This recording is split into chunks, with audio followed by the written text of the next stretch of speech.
This place felt quiet, almost timeless. The air was gentle, carrying with it the scent of damp grass and distant rain. My string was tied tightly to a wooden bench beneath me. It was old but sturdy. Its wood was smooth, worn down by years of people sitting, resting, and waiting. Tiny scratches covered the surface, remnants of moments long gone, perhaps from restless hands tracing the grains of wood, or a child's eager feet kicking against the slats. I liked the bench. It felt like it had stories to tell.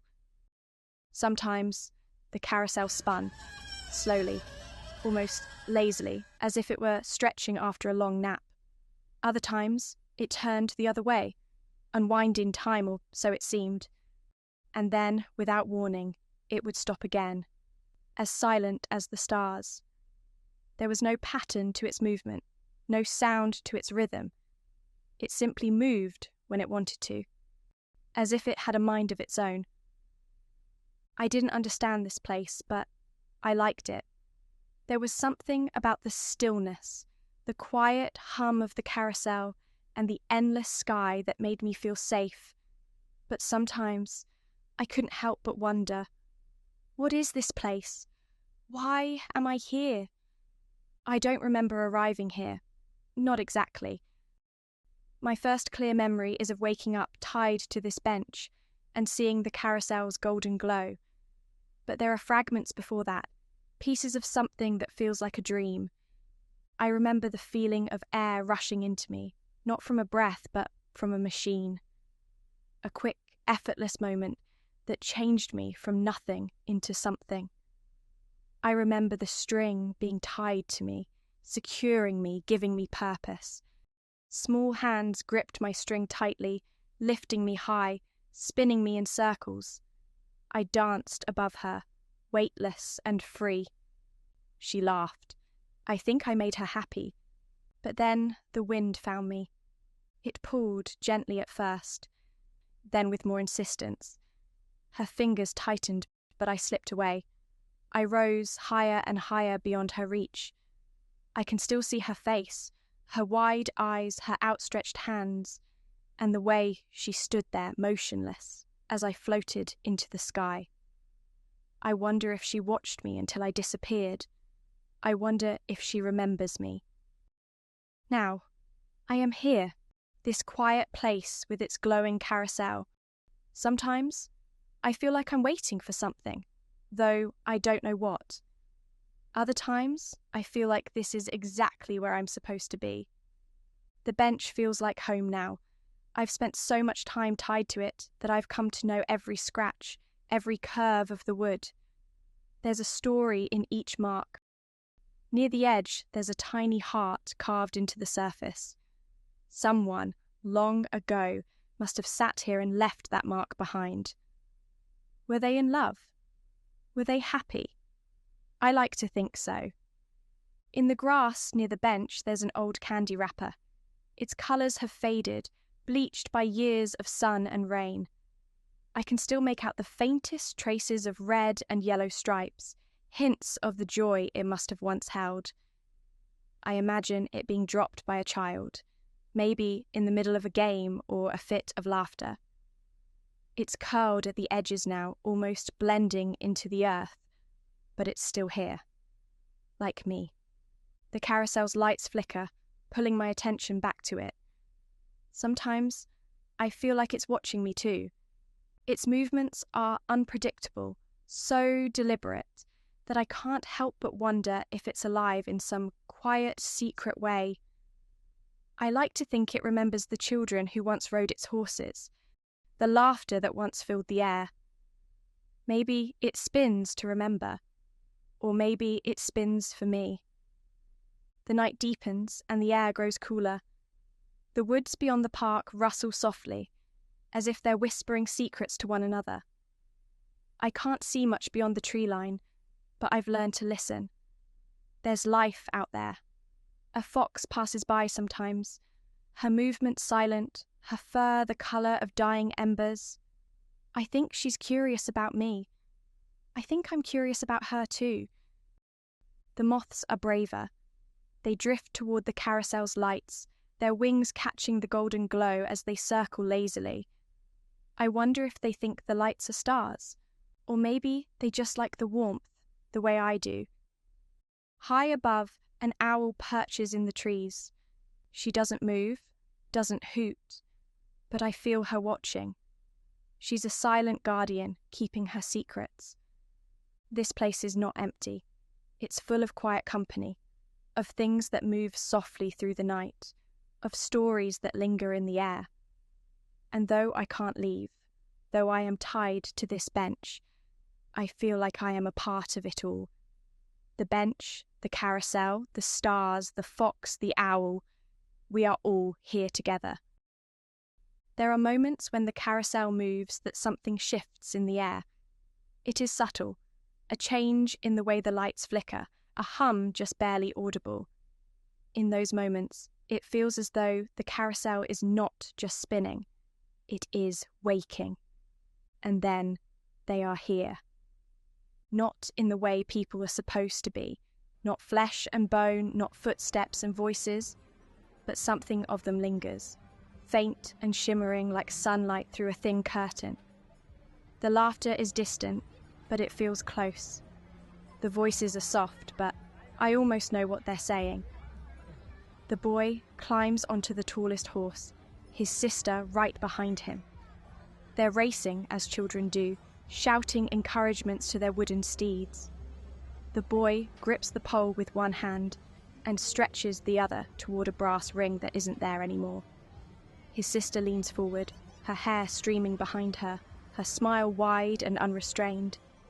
Their mother sits on the bench. Not this bench, but a bench that must have been here once. She watches them, her hands folded in her lap, her lips curving into a soft, tired smile. She says something, maybe calls their names, but they don't hear her. They're lost in the spin, in the rhythm of the carousel, in the world they've made for themselves. Then there is the young man with the tilted hat. He stands near the edge of the platform, his fingers resting on the railing. His gaze follows one horse, then another, like he's searching for something in their movements. He watches the children spin by, his lips twitch upward when the boy reaches for the brass ring. A quiet pride settles on his face, a look that says, "That's my son." And then there's the couple. They're older than the children, but younger than the man with the hat. They sit side by side on one of the carousel's benches. The girl leans her head on the boy's shoulder, and he rests his hand over hers. They don't move when the carousel begins to spin. They don't need to. They're here for the glow of the lights, for the stillness in the motion, for the way time seems to pause just for them. The carousel remembers them. I am sure of it. The way it moves, so deliberate, so gentle, it's as though it's careful not to disturb the memories it carries. I don't know if they're real, these people I almost see. They don't speak to me. They don't look at me. But their presence lingers, filling the empty air. Sometimes, when the carousel is still, I wonder where they went. Do they remember this place, the way it remembers them? Do they think of the carousel at night, when the world is quiet, and imagine themselves riding its horses one more time? Or have they moved on, leaving this park, this moment behind? Maybe the carousel doesn't spin for them anymore. Maybe it spins for itself to keep their laughter alive. Or maybe it spins for me, so I can almost see them so I won't feel so alone. The past feels close here, closer than anywhere else. Not gone, not forgotten, just quiet. Tonight, the carousel spins again. The lights brighten, casting long, golden shadows across the ground. For a moment, the air is thick with laughter, with the echo of footsteps, with voices that don't belong to this time. I see the boy again, reaching for the brass ring. His sister cheers him on, her laugh ringing clear. The man with the tilted hat nods approvingly, his pride evident. The couple on the bench leans closer together, as if the spin of the carousel makes them lighter, closer. And then it stops. The laughter fades, the air clears, the golden light softens to its usual hum. But the feeling remains. The carousel holds its secrets close, and I hold mine. Maybe it's not about whether they're real or imagined. Maybe it's enough to feel them, just for a moment, to let their joy linger in the quiet. The carousel keeps spinning, and I keep watching. Sometimes I think the carousel is a doorway.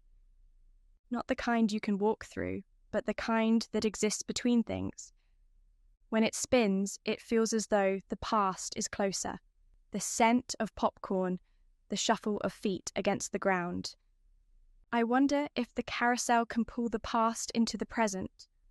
Or maybe it opens into another time, another world where this place is still alive, where children still run, where the music still plays, where the lights never fade.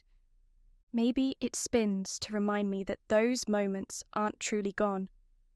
The carousel shouldn't still be here. The longer I stay, the more I realize how strange it is. Everything else in this place feels like it belongs to the past. The bench beneath me is worn smooth, its scratches and carving softened by time. The candy wrapper in the grass has faded, its colours barely clinging to the memory of what they once were. Even the trees seem tired, their branches swaying in slow, deliberate movements. But the carousel? It still works.